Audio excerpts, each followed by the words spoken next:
Kita berdoa sekali lagi. Ya Tuhan, kiranya Engkau memberkati perkataan firman-Mu ini untuk kami dapat mengerti bagaimana menghadapi sikap dunia Tuhan dalam memerangi virus corona, juga bagaimana sikap kami sebagai anak-anak Tuhan dalam menghadapi hal ini. Tuhan memberkati firman ini dan berikan pengertian yang lebih setelah kami mendengar firman Allah ini. Di dalam nama Tuhan Yesus Kristus, hamba-Mu berdoa dan mengucap syukur. Semua yang percaya katakan, amin. Hari ini kita akan bicara tentang 7 sikap menghadapi virus corona. Bagaimana pandangan firman Allah tentang sikap kita menghadapi corona ini. Yang pertama adalah, percayalah segala sesuatu ada dalam kedaulatan Tuhan.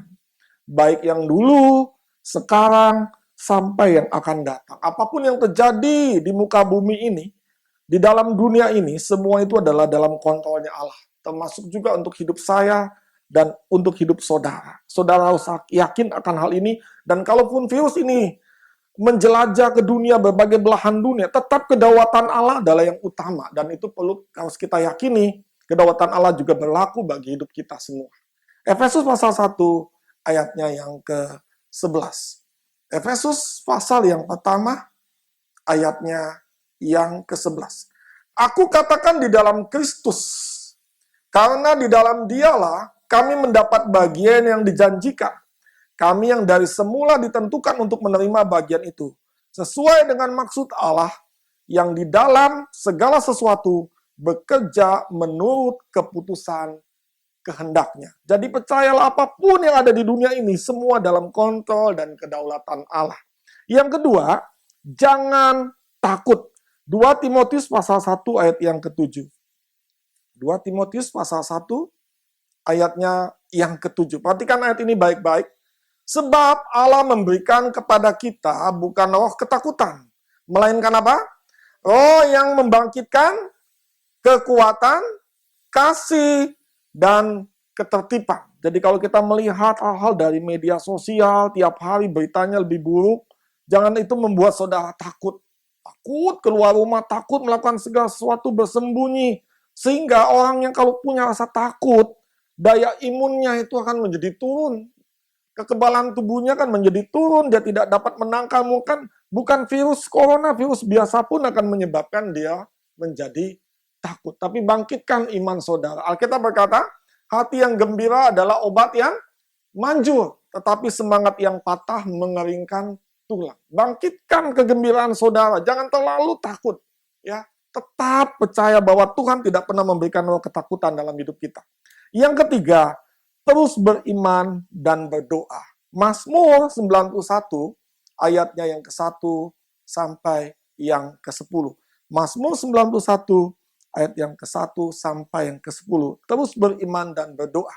Mazmur 91 ini ditulis oleh Musa dengan pengalaman hidup selama 40 tahun menggembalakan jemaat di padang gurun sampai kepada masuk ke tanah Kanaan. Walaupun ia sendiri tidak masuk ke tanah Kanaan, tapi dia melantunkan sesuatu pujian dalam doa, dalam iman, untuk percaya bahwa Tuhan telah menolong dia dalam segala masalah, kesusahan, kesulitan, bahkan sakit penyakit. Orang yang duduk dalam lindungan yang maha tinggi dan bermalam dalam naungan yang maha kuasa akan berkata kepada Tuhan, tempat pelindunganku dan kubu pertahananku, Allahku yang kupercaya. Sungguh dialah yang akan melepaskan engkau dari jerat perangkap burung dan penyakit sampar yang apa? Yang busuk. Dengan kepaknya ia akan menudungi engkau, di bawah sayapnya engkau akan berlindung. Kesetiaannya ialah perisai dan pagar tembok. Engkau tak usah takut terhadap kedahsyatan malam, terhadap panah yang terbang di waktu siang, terhadap penyakit sampar yang berjalan di dalam gelap, terhadap penyakit menular yang mengamuk di waktu petang. Walau 1.000 orang rebah di sisimu dan 10.000 di sebelah kananmu, tetapi itu tidak akan apa? Menimpamu. Engkau hanya menontonnya dengan matamu sendiri dan melihat pembalasan terhadap orang-orang fasik. Sebab Tuhanlah ialah tempat pelindunganmu yang maha tinggi, ialah telah kubuat tempat peneduhanmu. Malapetaka tidak akan menimpa kamu dan tidak akan mendekat kepada kemahmu. Selama 40 tahun Tuhan telah menyatakan bahwa Tuhan melindungi umatnya melalui pimpinan Musa di padang pasir. Marilah kita ikuti teladan Musa, yaitu terus beriman dan berdoa. Dan yang keempat, dekatkanlah hati kita pada Tuhan. Masih di Mazmur 91, ayat yang ke-14. Bunyinya begini, sungguh hatinya melekat kepadaku, maka aku akan meluputkannya. Aku akan membentenginya, sebab ia mengenal namaku. Musa adalah satu-satunya yang Alkitab bilang Tuhan sendiri yang berkata hatinya itu melekat kepada Tuhan. Sehingga Tuhan meluputkan dia, membentengi dia. Dan tidak ada nabi lain sebesar Musa yang Alkitab katakan begitu rendah hati. Sebab itu kalau kita menghadapi virus ini, marilah kita dekatkan hati kita pada Tuhan. Ambillah contoh seperti Musa yang selalu berharap pada Tuhan. Sehingga Tuhan akan meluputkan kita dari penyakit sampah, meluputkan kita dari segala penularan corona, dan akan membentengi kita karena kita mengenal nama Dia yang benar. Yang kelima adalah berbagi hidup untuk sesama. Ibrani pasal 13 ayatnya yang ke-16. Ibrani pasal 13 ayat yang ke-16 bunyinya seperti ini. Dan janganlah kamu lupa berbuat baik dan apa? Janganlah kamu apa?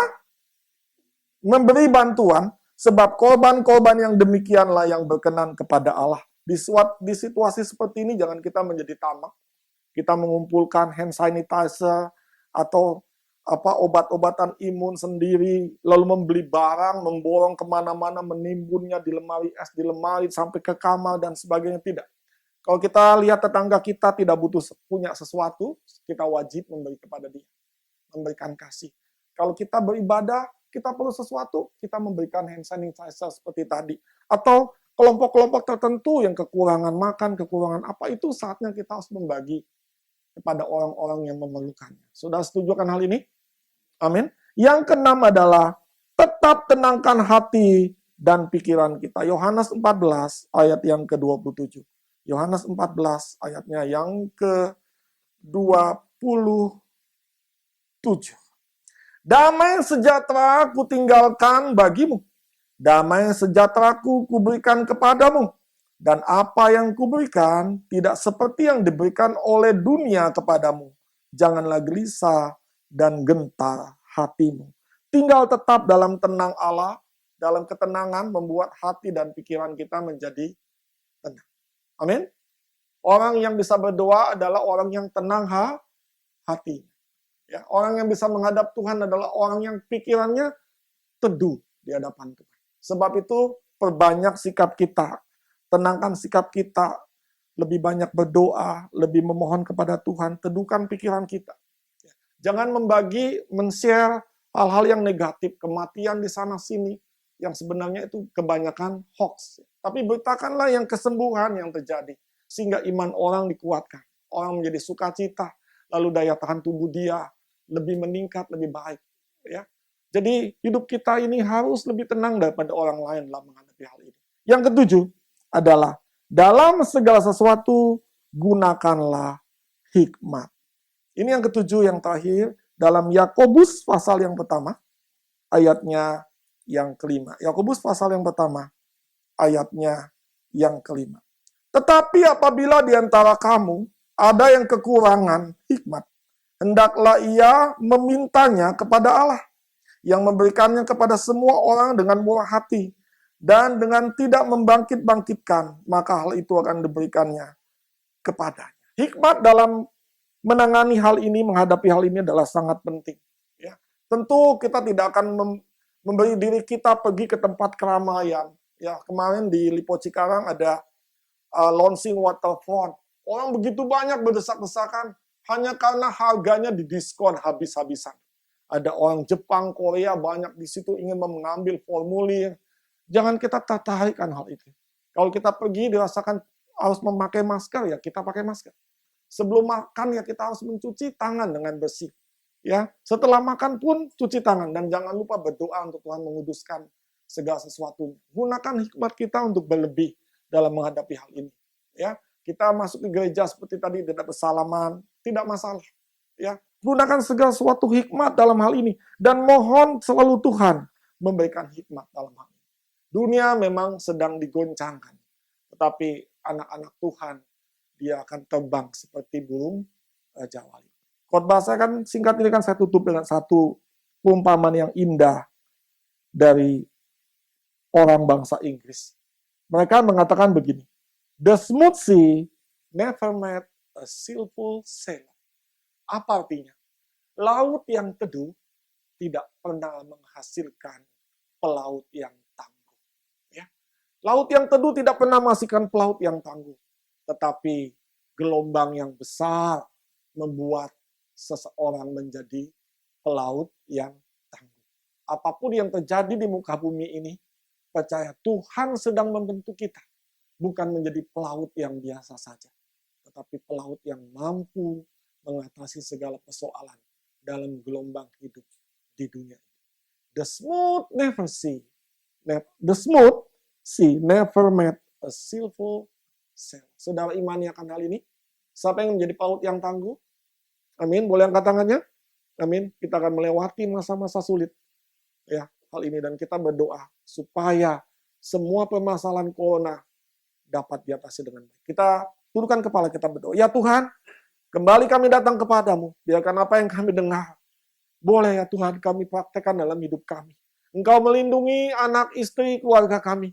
Engkau melindungi sanak saudara kami. Engkau melindungi orang tua kami. Engkau melindungi adik, ipar, semua Tuhan. Engkau melindungi sidang jemaat-Mu. Anak-anak kecil, remaja, sekolah minggu, pemuda, pemudi, bapak-bapak, ibu-ibu jemaat dewasa, bahkan lansia. Engkau juga melindungi hamba-hamba-Mu ya Tuhan. Biarkan kami terus beriman dimanapun mereka berada. Tolong ya Tuhan, melindungi para jemaat yang mereka gembalakan. Engkau juga memberkati, memberikan hikmat berlebih kepada para pengambil keputusan ya Tuhan Yesus, baik presiden kami, ya Departemen Kesehatan, Menteri Kesehatan, semua instansi terkait, baik di pusat ataupun daerah. Kami siap menghadapi hal ini ya Tuhan, apapun yang terjadi. Kami ingin menjadi pelaut yang tangguh, bahwa gelombang yang besar membentuk kami untuk menjadi semakin kuat di dalam menjalani hidup ini. Berikan kepada kami hikmat berlebih, berikan kepada kami perlindungan yang daripadamu, karena kami percaya semua ada di dalam kedaulatan Allah.